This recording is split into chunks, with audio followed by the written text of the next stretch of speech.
Antes de empezar el vídeo, quiero hacer un apunte, que el vídeo este es complejo, es un tema complejo, ¿vale? Es un tema difícil y me he esforzado mucho para hacerlo lo más ameno, sencillo y que cualquiera lo pueda entender dentro de las muchas vertientes que tiene.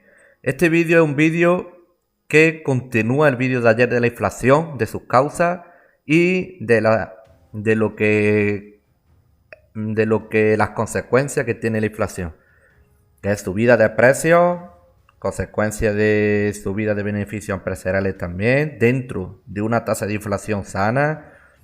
Si se pasa del 7, del 8%, ya también crea ya ciertas pérdidas de beneficio empresarial. Como todo en exceso ya no tiene el efecto deseado. Pérdida adquisitiva de valor monetario, etcétera, etcétera, etcétera. Estuvimos comentándolo. Y el vídeo de hoy es un vídeo que lo que pretende explicar es cómo los bancos centrales y los gobiernos pueden paliar los efectos de la inflación. ¿Cómo pueden ellos intentar solucionarlo? Lo primero es que la inflación es un tema complejo. La inflación actual, muchos economistas defienden que es una inflación eventual, una inflación causada por los cuellos de botella en el sector energético, por los cuellos de botella provocados por la guerra. Pero yo, en mi opinión, y después de haber visto mucho análisis de este tema, yo estoy más por la vertiente de que, aunque esos cuellos de botella y la situación de la guerra ha empeorado la situación, ya desde antes se veía indicios de que no iba esto como debería de ir. De hecho, en el mes de enero, en Estados Unidos había un 8% de inflación. No olvidemos esto. Y no olvidemos que Estados Unidos no depende del gas ruso.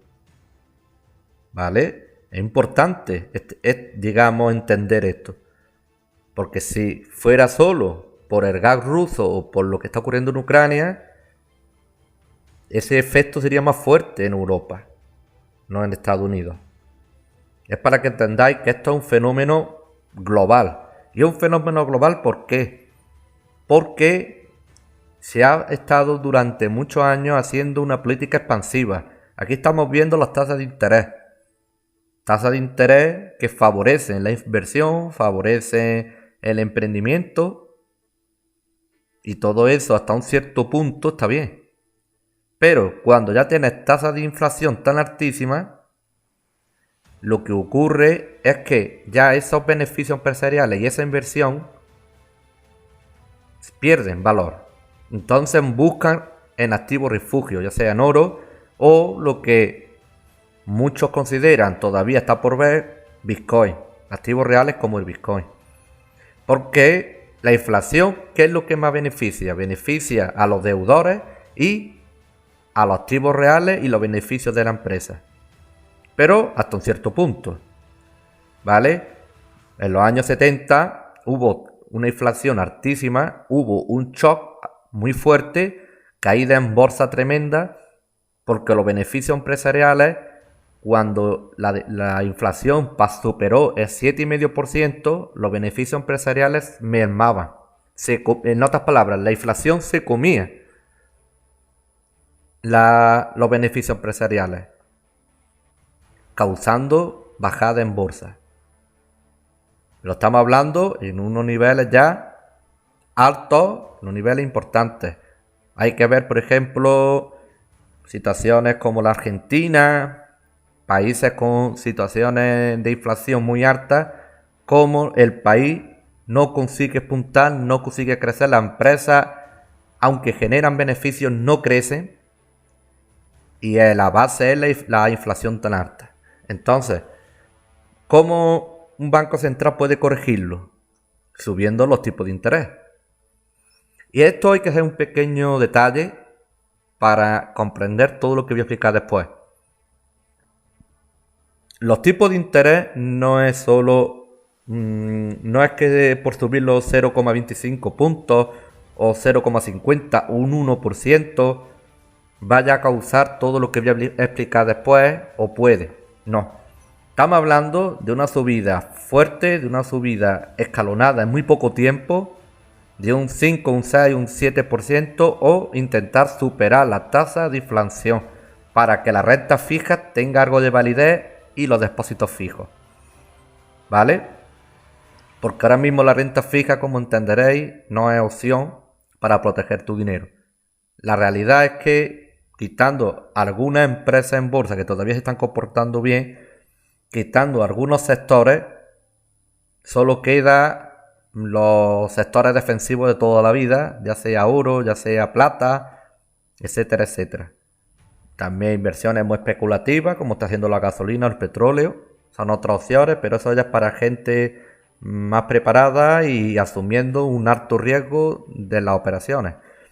Entonces, si sube las tasas de interés, ¿qué es lo que ocurre en la economía? En realidad eso afecta en todos los niveles. Y vamos explicando un poco, paso por paso.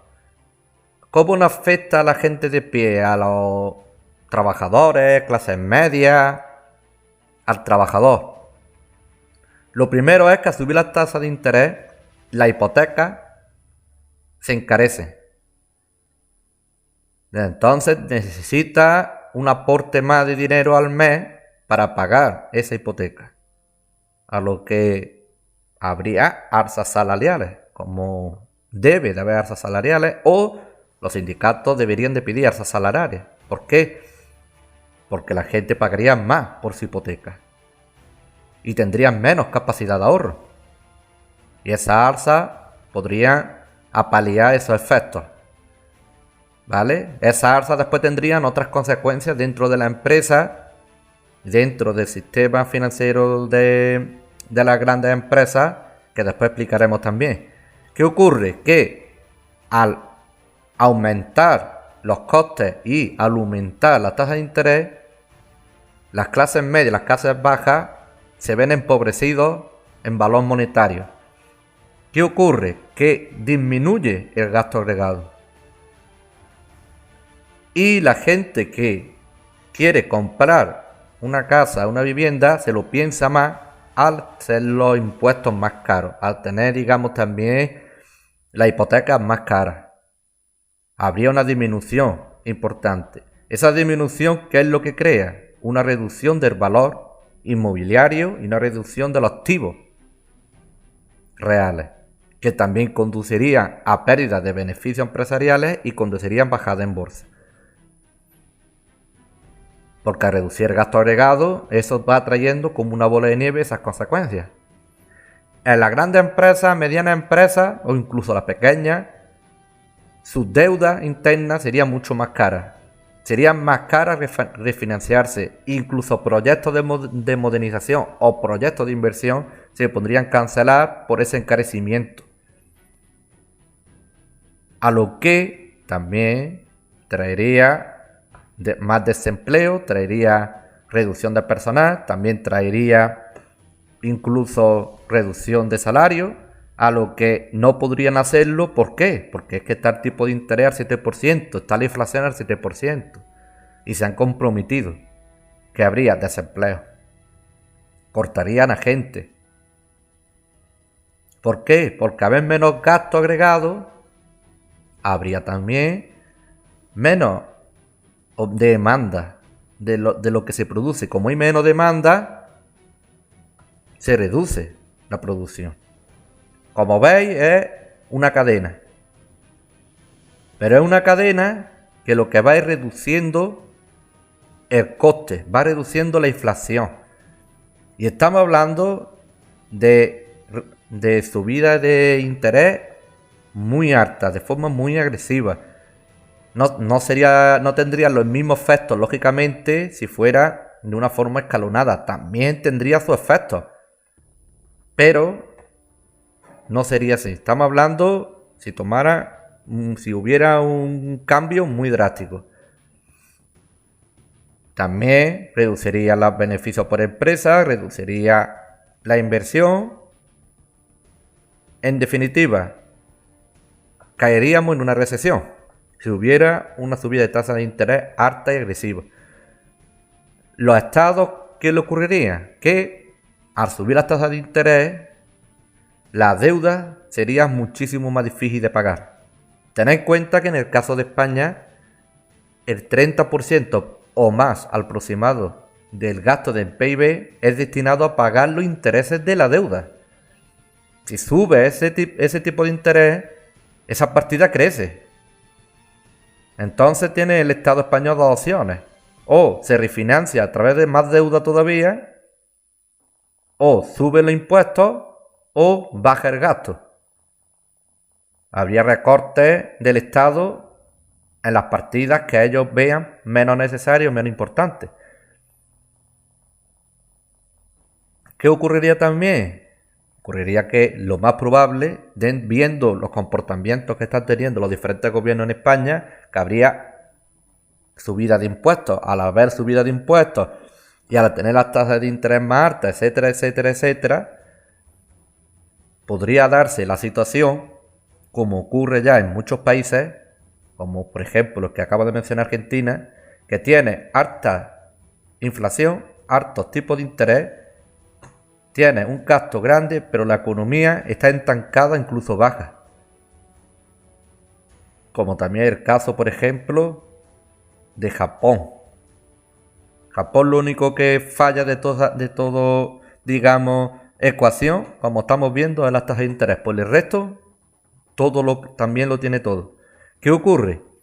Que entonces ocurre la estanflación, que es bajada económica, bajada de la capacidad monetaria y añadimos una alta inflación y añadimos un alto tipo de interés. Perderíamos, digamos, las clases medias en una situación así, perderíamos muchísimo poder adquisitivo. Nos empobreceríamos muchísimo. Y las empresas también, por supuesto. Y el siguiente nivel de destrucción ya sería estilo Venezuela. Ya estaríamos hablando de una hiperinflación, como la Alemania después de la guerra, etcétera. Eso ya es, digamos, el máximo nivel de destrucción económico que puede ya ocurrir. Entonces, esto es algo que, digamos, lo que acabo de dar es algo teórico. No, mejor dicho, es algo que ha ocurrido, algo que se sabe a ciencia cierta que ocurre así, pero que es algo que yo sinceramente no pienso que vaya a ocurrir en Europa, porque yo sí pienso que van a subir los tipos de interés, pero van a ir subiendo paulatinamente a medida que la inflación vaya bajando. Ellos irán poquito a poco subiendo los tipos de interés hasta que la inflación vuelva hasta los niveles del 2-3%, y a partir de ahí podrán o mantener los tipos de interés mientras que la economía se vaya estabilizando, o bajarlo otra vez a cero y crear otra vez otra expansión económica. Sinceramente, yo, en mi punto de vista, no lo haría tan pronto, porque primero habría que corregir muchos fallos que hay dentro de la economía.